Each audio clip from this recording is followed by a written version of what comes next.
Hello students, देखिए जैसा कि हम यंग्स डबल स्लिट एक्सपेरिमेंट कर चुके हैं और वहाँ पर हमने इंटरफेरेंस पैटर्न को स्टडी किया था। तो उस इंटरफेरेंस पैटर्न में कुछ ब्राइट और कुछ डार्क फ्रिंजेस बनती थी। तो आज हम कैलकुलेट करेंगे number of bright fringes and number of dark fringes. Clear? तो जो ब्राइट फ्रिंजेस हैं उनको हम मैक्सिमा भी बोलते हैं और जो डार्क फ्रिंजेस हैं उनको हम मिनिमा भी बोलते हैं। क्लियर है? तो number of maxima and number of minima हम कैलकुलेट करेंगे, या फिर number of bright fringes and number of dark fringes भी आप बोल सकते हैं। क्लियर? तो चलिए स्टार्ट करते हैं। देखिए यंग्स डबल स्लिट एक्सपेरिमेंट में हम क्या करते हैं, दो स्लिट यूज करते हैं, एक S1 और दूसरी S2।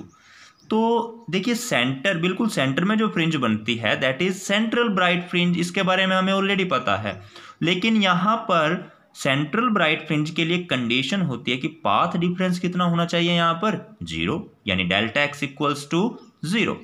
और सेंट्रल ब्राइट फ्रिंज के बाद जो पहली फ्रिंज बनेगी वो कैसी होती है, डार्क। तो फर्स्ट डार्क फ्रिंज के लिए पाथ डिफरेंस कितना होना चाहिए, λ/2। और इसी तरह से इस तरफ भी एक डार्क फ्रिंज बनेगी, डेल्टा एक्स इक्वल टू λ/2। और फर्स्ट डार्क के बाद जो नेक्स्ट फ्रिंज होगी वो ब्राइट फ्रिंज होगी, फर्स्ट ब्राइट। उसके लिए पाथ डिफरेंस की कंडीशन क्या है, लैम्डा। और ऐसे ही इस तरफ भी। क्लियर? फिर एक डार्क फ्रिंज, फिर ब्राइट, ऐसे इस तरफ एक डार्क एक ब्राइट। और क्या कंडीशन है, देखिए फर्स्ट डार्क के लिए λ/2, सेकंड के लिए 3 λ/2 और नेक्स्ट के लिए 5 λ/2। ऐसे ही कंडीशंस आगे लगती जाएंगी। और ब्राइट फ्रिंज के लिए क्या करते हैं हम, डेल्टा एक्स इक्वल टू, देखिए पहले लैम्डा, फिर 2 लैम्डा, फिर 3 लैम्डा, 4 लैम्डा, इसी तरह से हम आगे चलते जाएंगे। क्लियर है ना? तो अब देखिए यानी कि डार्क जो ब्राइट फ्रिंज थी उसके लिए कंडीशन क्या है, 3 लैम्डा, 2 लैम्डा, 3 लैम्डा, यानी कि n लैम्डा। मतलब कि जो पाथ डिफरेंस है वो कितना होना चाहिए, n लैम्डा। तो देखिए यहां पर फर्स्ट फॉर द मैक्सिमा और you we can say for the bright fringe the path difference is equals to n lambda. Clear? और ये पाथ डिफरेंस लेकिन फर्दर होता है d sin थीटा के इक्वल। अभी देखिए यहाँ पर d sin थीटा ये कहाँ से आया, एक बार दोबारा से इसको समझ लेते हैं हम। देखिए ध्यान से, यंग्स डबल स्लिट एक्सपेरिमेंट में हमने क्या किया था, दो स्लिट्स थी हमारे पास S1 और S2। यहाँ से हमने कोई भी एक पॉइंट लिया P।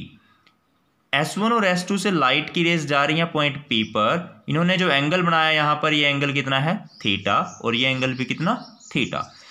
क्या S1P और S2P क्या ये दोनों पाथ सेम है? नहीं, इन दोनों के पाथ में कुछ डिफरेंस है। तो हमें वही फाइंड आउट करना है, पाथ डिफरेंस कितना है। देखिए उसके लिए हम क्या करेंगे, S1 से यहाँ पर इस रे पर, सेकंड रे पर एक परपेंडिकुलर ड्रॉ करेंगे। तो ये जो एक्स्ट्रा हमारे पास ये पाथ आया है ना, देखिए अब यहाँ से अगर मैं यहाँ से बात करूँ यहाँ तक की और यहाँ से यहाँ, ये दोनों सेम है। अब तो यानी कि टोटल पाथ डिफरेंस कितना था, ये S2 से Q तक का, ये हमारा क्या है, पाथ डिफरेंस। क्लियर? और ये मैंने यहां पर एक परपेंडिकुलर ड्रॉ कर लिया। तो अब ध्यान से देखिए, मैं इसी ट्रायंगल को दोबारा से यहां पर बना देता हूं। पहले तो ये समझिए, ये एंगल थीटा था, ये एंगल भी कितना, थीटा, ये एंगल 90। देखो ये सारा भी तो 90 होगा, ये सारा कितना होगा, 90। तो इस 90 में से ये थीटा घटा देंगे तो ये बचेगा मेरे पास 90 माइनस थीटा। क्लियर? ये 90 है, ये 90 माइनस थीटा, तो ये ऑटोमेटिकली आपके पास कितना आ जाएगा, थीटा आ जाएगा। क्लियर है? एक बार वीडियो को पॉज करके ध्यान से समझने की कोशिश करनी है इसको।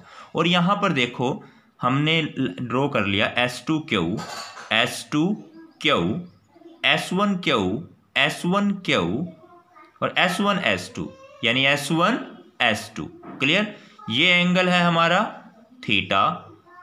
तो अब यहां से आप देखिए, हमने S2Q क्या है हमारा, परपेंडिकुलर, ये हाइपोटेन्यूस। क्लियर है? और ये है बेस। तो हम यहां से वैल्यू फाइंड आउट करते हैं अपनी S2Q। यानी तो यहां पर देखिए ये जो S2Q है ये हमारा डेल्टा एक्स के इक्वल है। देखिए यहां पर ये S2Q जो था ना, ये मेरा एक्स्ट्रा पाथ था, यानी कि पाथ डिफरेंस इसमें और इस रे में, पाथ में जो डिफरेंस है वो यही था S2Q, उसको हमने डिनोट किया डेल्टा एक्स के साथ। अब ये जो ट्रायंगल है मेरा S1 S2Q, इस ट्रायंगल के अंदर मैं S2Q की वैल्यू निकालता हूं। S2Q क्या है, perpendicular, is equals to hypotenuse into sine theta. देखिए S1 S2 क्या है, hypotenuse, S1 S2 sine theta. तो S2 क्यू की जगह डेल्टा एक्स, S1 S2 मेरा इक्वल है D। देखिए S1 से S2 यानी कि distance between the two slits, उसको हमने स्मॉल d से डिनोट किया था, तो d साइन थीटा। तो ये पाथ डिफरेंस कितना आया, delta x equal to d sine theta. Clear है ना। तो पाथ डिफरेंस तो हमारा ये रहेगा, ये आपको ये ध्यान रखना है। तो अब देखिए ध्यान से, पाथ डिफरेंस हमारा मैक्सिमा के लिए था n लैम्डा, और जनरली ये होता कितना है, d साइन थीटा। अब यहां से आप देखिए इन दोनों को इक्वल पुट करके साइन थीटा की वैल्यू निकालिए। Sine theta equals to n lambda, ये d इस तरफ डिवाइड में, n lambda divide by d। Clear here the. अभी हमें एक बात देखिए ध्यान से, जो क्या फाइंड करना है हमने, नंबर ऑफ द फ्रिंजेस। यहां पर n क्या शो कर रहा है, ये भी हमारा number of fringes find out करने में ही आपकी हेल्प करेगा। अब मान लीजिए इसके इस तरफ, इस सेंट्रल ब्राइट से इस तरफ कितनी नंबर ऑफ फ्रिंजेस बनेंगी, उतनी ही इस तरफ बनेंगी। क्लियर है। तो यानी कि अगर फर्स्ट फ्रिंज की बात कर रहे हैं तो n की वैल्यू 1, सेकंड की बात कर रहे हैं तो n की वैल्यू 2। तो उसी तरह से हमें अब यहां पर नंबर ऑफ फ्रिंजेस निकालने के लिए क्या करना पड़ेगा, n निकालना पड़ेगा। क्लियर है ना। तो अब चलिए देखते हैं n की मैक्सिमम वैल्यू कितनी हो सकती है। देखो यहां पे ध्यान से, जो फर्स्ट फ्रिंज के लिए एंगल देखिए आप थोड़ा था, अब बात जब सेकंड ब्राइट फ्रिंज की हुई तो एंगल और बड़ा हो गया, थर्ड की बात होगी तो एंगल और बड़ा हो जाएगा, फोर्थ की बात होगी तो एंगल और बड़ा हो जाएगा। मैक्सिमम वैल्यू इसकी कहां तक जा सकती है, ये 90 से तो कम ही रहेगा ना एंगल मैक्सिमम। क्लियर है ना। तो our theta can not be greater than 90, theta 90 से ग्रेटर नहीं हो सकता, क्योंकि थीटा 90 से ग्रेटर नहीं हो सकता, और तो साइन थीटा की वैल्यू a1 से ग्रेटर नहीं हो सकती। ठीक है ना, क्योंकि साइन 90 की वैल्यू 1 होती है, तो साइन थीटा 1 से ग्रेटर कभी हो ही नहीं सकता यहां पर। क्लियर। अच्छा, अब यहां से ध्यान से देखिए, साइन थीटा की वैल्यू हमने क्या निकाली थी, n लैम्डा बाय डी। तो इसकी जगह मैं रख देता हूं n लैम्डा बाय डी, यानी ये वैल्यू 1 से ग्रेटर नहीं हो सकती। अब इस d को इस तरफ ले जाओ, लैम्डा को यहां डिवाइड में, n can not be great more than d by lambda, n की वैल्यू d बाय लैम्डा से बड़ी नहीं हो सकती। क्लियर है, ये पॉइंट याद रहेगा। अच्छा, अब ये देखो, ये हमारी इंटीग्रल वैल्यू होनी चाहिए, मतलब कि n क्या है, नंबर ऑफ फ्रिंज के बारे में बता रहा है, ये कौन सी, जो कि सेंट्रल ब्राइट से ऊपर थी, और इतनी ही फ्रिंजेस नीचे भी होंगी, तो ये इसकी वैल्यू इंटीग्रल होनी चाहिए। मान लीजिए हमारा आंसर आया 3.2, तो आंसर हम क्या लेके चलेंगे, 3। अगर 3.5 आ गया तब भी आंसर 3, 3.9 आ गया तब भी हम आंसर क्या लेके चलेंगे, 3, क्योंकि भाई 3 इंटीग्रल वैल्यू से ऊपर कितना भी हो वो हम कंसीडर नहीं करेंगे, n की वैल्यू कुछ ना कुछ इंटीग्रल नंबर में होगी। जैसे क्योंकि इसके ऊपर या तो एक फ्रिंज होगी, या 2, 3, 4, 5, ऐसा तो नहीं है कि 5.5 या 5.7 ऐसा कुछ होगा। तो इसीलिए हमने इसकी वैल्यू को इंटीग्रल वैल्यू ही चूज करना है। More than d by lambda आ गया था। अब देखो, ये फ्रिंजेस तो हैं ब्राइट फ्रिंज से ऊपर की, इतनी ही फ्रिंज ब्राइट से नीचे भी होंगी, तो 2 से मल्टीप्लाई 2d बाय लैम्डा, और एक फ्रिंज और है, वो कौन सी है, सेंट्रल ब्राइट फ्रिंज, प्लस में 1। तो total number of bright fringes मेरे पास कितनी आ गई, 2d upon lambda plus 1। Clear है। तो ये आ गई मेरे पास total number of bright fringes, या टोटल नंबर ऑफ मैक्सिमा। अच्छा, अब ऐसे ही हम फाइंड करते हैं नंबर ऑफ डार्क फ्रिंजेस, या नंबर ऑफ द मिनिमा। अब देखिए, डार्क फ्रिंजेस के लिए पाथ डिफरेंस के कंडीशन हम पढ़ चुके हैं, दैट इज पाथ डिफरेंस कितना होना चाहिए, 2n-1 इंटू लैम्डा बाय 2। और पाथ डिफरेंस अभी हम कैलकुलेट भी किया था हमने, कि वो कितना होता है हमारा, d साइन थीटा। तो देखो भाई, इन दोनों को इक्वल पुट कर लो और यहां से साइन थीटा की वैल्यू निकालो, जैसे हमने प्रीवियस केस में सोल्व किया। तो साइन थीटा की value I 2n-1 lambda by 2d, यहां से सोल्व किया। क्लियर। अब वही कंडीशन, थीटा 90 से ग्रेटर नहीं हो सकता, तो साइन थीटा 1 से ग्रेटर नहीं हो सकता, तो यानी कि ये वैल्यू 1 से जो है लेस ही रहेगी।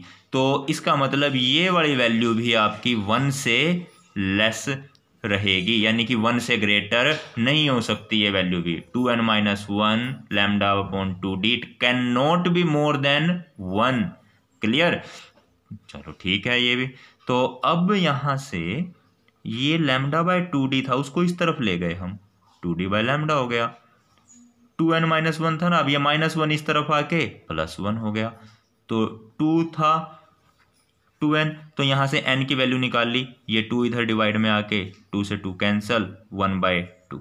तो ये आ गई मेरे पास n की वैल्यू। यहाँ पर भी आपने ध्यान रखना है, ये वैल्यू हमेशा इंटीजर वैल्यू होनी चाहिए। क्लियर है ना? ये भी पॉइंट्स में नहीं होनी चाहिए। मान लीजिए इसकी वैल्यू आई है 3.7, तो हम क्या चूज करेंगे? 3। 3.2 आई है तब भी इसको क्या चूज करेंगे? 3। नेक्स्ट है, फिर देखिए अब टोटल नंबर ऑफ मिनिमा कितना होगा। देखो सेंट्रल ब्राइट फ्रिंज से ऊपर की तरफ जो डार्क फ्रिंजेस थी वो तो इतनी थी, तो नीचे भी तो इतनी ही होंगी। ठीक है, तो इसको 2 से मल्टीप्लाई कर दो, ये आ गई मेरे पास total number of minima. Clear? अब यहां पर देखिए जो ब्राइट फ्रिंज को यहां हमने कैलकुलेट नहीं करना क्योंकि हम डार्क फ्रिंजेस की बात कर रहे हैं। तो total number of dark fringes हमारे पास ये आ चुकी हैं। क्लियर? तो चलिए ये था हमारा number of maxima and number of minima. अब एक बार ये प्लॉट भी देख लीजिए, इंटेंसिटी वर्सेस फेस डिफरेंस। मान लीजिए वाई एक्सिस पर हम इंटेंसिटी चूज करते हैं और एक्स एक्सिस पर फेस डिफरेंस। देखिए जब फेस डिफरेंस 0 होगा तो इंटेंसिटी मैक्सिमम, फेस डिफरेंस 2 पाई होगा तब भी इंटेंसिटी मैक्सिमम, 4 पाई होगा तब भी मैक्सिमम, इसी तरह से इस तरफ। और मिनिमम कब होता है? पाई, 3 पाई, 5 पाई, ऐसे। ठीक है, तो ये इस तरह का प्लॉट आता है इंटेंसिटी और फेस डिफरेंस में। यहां पर हमने लिख लेना है फाई क्या है हमारा, that is the phase difference. Clear? अच्छा, तो अब हम समझते हैं फ्रिंज शिफ्ट के बारे में। अब ये देखिए फ्रिंज शिफ्ट क्या है। देखिए हमारे पास एक रे आ रही थी, एक तो S1 से आ रही थी लाइट की रे, और दूसरी लाइट की रे आती थी हमारी S2 से। क्लियर है ना? एक तो S1 से आ रही थी और दूसरी कहां से आ रही थी? S2 से। अब यहां से मान लीजिए एक लाइट की रे के बीच में हमने कुछ ग्लास की स्लैब डाल दी। क्या किया? एक ग्लास की स्लैब रख दी इसके रास्ते में।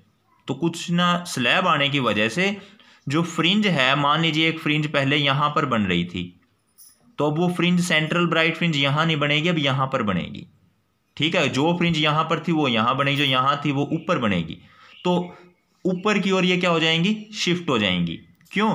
क्योंकि यहां इसके रास्ते में क्या आ चुकी है? ग्लास की स्लैब। जब भी यहां पर ग्लास की स्लैब, मान लीजिए दो लाइट की रहती है, एक S1 से और एक S2 से, दोनों में से किसी भी एक रे के बीच में ग्लास की स्लैब हमने डाल दी जिसकी थिकनेस है T और रिफ्रैक्टिव इंडेक्स है जिसका म्यू। क्लियर? तो क्या होगा, जहां पर फ्रिंज बननी चाहिए थी वो वहां पर नहीं बनेगी, उसकी पोजीशन अब शिफ्ट हो जाएगी, कहीं और बनेगी। तो कितना शिफ्ट आएगा उसमें हम वही समझेंगे। ठीक है, हम यहां पर कोई डेरिवेशन नहीं कर रहे, मैं डायरेक्ट यहां पर आपको एक रिजल्ट बता रहा हूं कि फ्रिंज में कितना शिफ्ट हुआ। मान लो पहले ब्राइट फ्रिंज यहां पर बननी थी तो अब वो यहां पर बनेगी। क्लियर है ना? तो कितना शिफ्ट, यानी कि ये शिफ्ट कितना हुआ ये हमने निकालना है। तो शिफ्ट ऑफ द फ्रिंज, उसके लिए फॉर्मूला आपको याद रखना है D/T। ये कैपिटल D आपको पता है, एस जो स्लिट्स थी हमारी और जो स्क्रीन थी उनके बीच का डिस्टेंस था capital D, small d S1 और S2 के बीच का डिफरेंस, μ-1 इंटू टी। क्लियर? अगर हम फ्रिंज विड्थ की टर्म में बात करें तो beta by lambda, μ-1 into T. Lambda क्या है? Wavelength of the light. Shift of the fringe is toward the side in which transparent plate is introduced।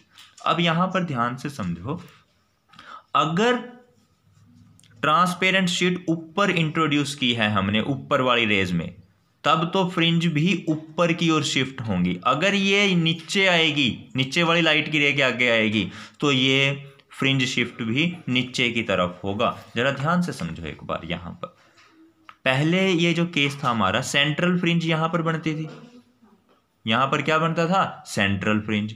अगर मैं यहाँ पर जो यहाँ से लाइट की रे यहाँ पहुँचेगी, अगर उसके बीच में मैं यहाँ पर कोई स्लैब डाल दूँ तो ये शिफ्ट होकर के ऊपर चली जाएगी। ठीक है, सेंट्रल फ्रिंज अब यहाँ नहीं बनेगी, शिफ्ट होकर ऊपर चली जाएगी। अगर यहाँ से जो लाइट की रे जा रही है मैं उसके आगे स्लैब डाल दूँ तो ये शिफ्ट यहाँ की बजाय अब नीचे आ जाएगी। ठीक है ना, मतलब ये अपनी जगह से शिफ्ट होगी, वो डिपेंड करता है कितना शिफ्ट होगी, कहाँ शिफ्ट होगी, वो सारा डिपेंड करेगा इस स्लैब के ऊपर। क्लियर है? Okay, thank you and have a nice day.